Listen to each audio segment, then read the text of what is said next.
They did not accept him as being a messenger of Allah Ta'ala. But subhanallah, they understood that these 4 months were 4 months that they could not disobey the decree and the will and the laws of Allah Ta'ala. They would not go into battle with one another when these months came about. The Quraysh understood that it's now the month of Muharram, no battles. It's now the month of Dhul Qa'dah, it's now the month of Dhul Hijjah, it's now the month of Rajab. We will not have battles in these months. They even deemed it as being sacred. But if we look at society today, we have a cult that is alive today. We have those who want to destroy religion, those who want to go against Allah Ta'ala, and they think that they will be, at the end of the day, those who will be on top. But Allah Ta'ala says that I am in control. I am the Lord of the worlds. I am the one that you must fear to return to. And for them, I don't know what they think. We know as believers that we live today, but tomorrow definitely we are going to die, and we are going to meet Allah, and we are going to have to be answerable for every action that we have committed in this life. What they think Allah Ta'ala knows best, but Allah Ta'ala has proven to us through the times that has passed. Those who kept themselves brave, those who said Ana Rabbukumul A'la, those who called themselves Allah themselves, they had to close their eyes. They had to die. And Allah Ta'ala made it such that those one, especially Fir'aun, in the time of Musa alayhi salatu wasalam, who claimed to be greater than Allah Ta'ala, Allah Ta'ala says, now we will not let the ground absorb you. We will use you as an example for those who come after. Can you imagine? Allah Ta'ala used him. He's not buried. He's bombed. He's laying there. They call him a mummy. Right? Subhanallah, a man that's called a mummy today. Allah disgraced him, subhanallah. But he's laying there, and still we see this disgrace that Allah Ta'ala has placed upon a man like you and I. We see that, but still it does not instill fear in our hearts for Allah Ta'ala. We don't gain taqwa through looking at these signs that Allah placed in front of us. Ya Rabb, Jamaatul Muslimin is the month of Muharram. What my words is for us today is, as the Quraysh understood that we should not be of those who be disobedient to Allah. They did not believe in Allah, but they understood we should be of those who understand that we cannot be disobedient to Allah Ta'ala. More so in these months, because the good that I am doing will be multiplied, as we've mentioned, and the bad that we are doing will also be multiplied. And who of us want our bad to be multiplied? So make tawbah in this month. Use it a month to gain closeness to Allah Ta'ala and His Rasul Sallallahu Alaihi Wasallam. You know, what did the Prophet Sallallahu Alaihi Wasallam do? He fasted on the 9th and on the 10th of Muharram. Right? So let us try and establish that we will fast. Yesterday I mentioned something. I said, spend on your family on the 10th of Muharram. But I did not say eat. Please, brothers, you can't eat during the day. You must still fast. But at least prepare yourself. Buy the food already for the night. Buy the toys for the night. Make it a happy occasion. Remember when you were children? Remember when you were children? Please, just reminisce. What did your parents do to you? What did we receive in the masjid when we go to the masjid on the 10th of Muharram? We received party packs, we received the big rand. Ya Allah, die rand was baie geld daai tyd. Ek het 5 games gespeel. 2 bob. Everybody says, remember 2 bob and 5 bob. 20 cents, you throw in that game and you can play games. I could play 5 games. That was the highlight of our day. Why? Because he created my rand. I took my rand. Sometimes they were, it was 50 cents. Subhanallah, this Muharram was a bit tough, Subhanallah. But we understood that we could get something. I remember when we used to enter the masjid, you get your panat with your a bochi, and the flerki, and your salads with it, and your chips with it. That is what we received on the 10th of Muharram, and that's what children look forward to. What do we create for our children to look forward to today? We need to keep that alive, because the 10th of Muharram is great.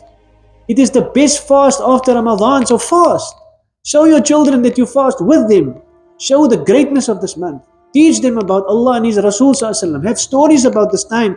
Tell them how your 10th of Muharram was. That they can also look forward to the 10th of Muharram. And this is what we need to re-establish in our community.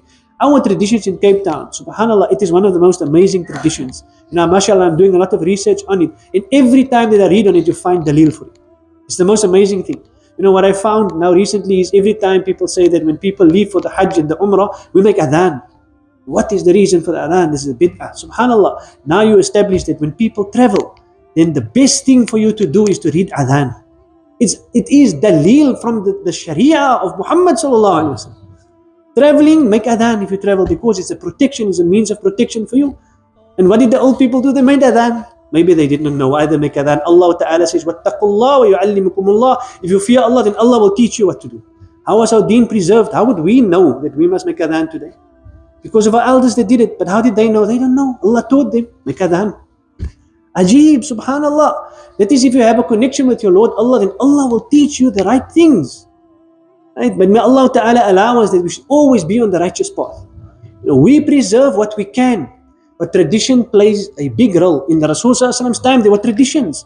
Nabi Sallallahu never came to abolish traditions. What did he come to abolish? He came to abolish what is haram, what you can't do, what is unacceptable in Islam. But the traditions, Rasul Sallallahu allowed it. For example, the Abyssinian tribe that came into Masjid Nabawi.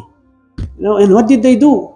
They sing the praises and dance and went crazy in the Masjid Nabawi. And Umar became upset. Umar said, Ya Rasulullah, must I stop them and chuck them out of the masjid? What did Rasulullah say? No, they're from Africa. This is maybe their culture. Let them come, let them do what they are doing. SubhanAllah. What are they saying? That's what the Prophet asked. And what did they say? They praise you, Ya Muhammad Sallallahu and Allah Ta'ala. So Alhamdulillah, and then Aisha came and was on the shoulder of Muhammad Sallallahu and she observed this. So we must also know that certain traditions is allowed. If it's not allowed, then we must speak out against it. We must say that it's not allowed. But there are certain things that's allowed. And that is what makes our deen so beautiful. We in Cape Town, we have a culture that mashallah brings us together with love and affection. And it only brings us closer to Allah. Many of us who study deen today, we went through the process. Some of us went through the tabligh process. Some of us went through the adhkar process. Some of us went through the mawlid process. But all of us, where did we end? We ended up studying the deen. So we have something valuable to treasure. And Allah Ta'ala allow us understanding of His deen, inshaAllah Ta'ala. Why? Because Allah says that مَن يُرِدِ اللَّهُ بِهِ خَيْرًا يُفَقِّهُ فِي الدِّينِ. Whomever Allah Ta'ala intends good for, Allah grant them the understanding of deen. May we be amongst them. This is the month of Muharram. Let us not be also on the side whereby we are on the extreme side. When others do, they sad on the day and they hit themselves. That is haram in Islam. We're not going to harm our bodies on the 10th of Muharram. We are not going to be sad. We're not going to grieve. We grieve about something that happened, an incident, yes. But we are happy why the incident happened, because today we can stand on haqq and truth. And that is Sayyidina Hussein radiallahu ta'ala who passed away on Karbala on the 10th of Muharram.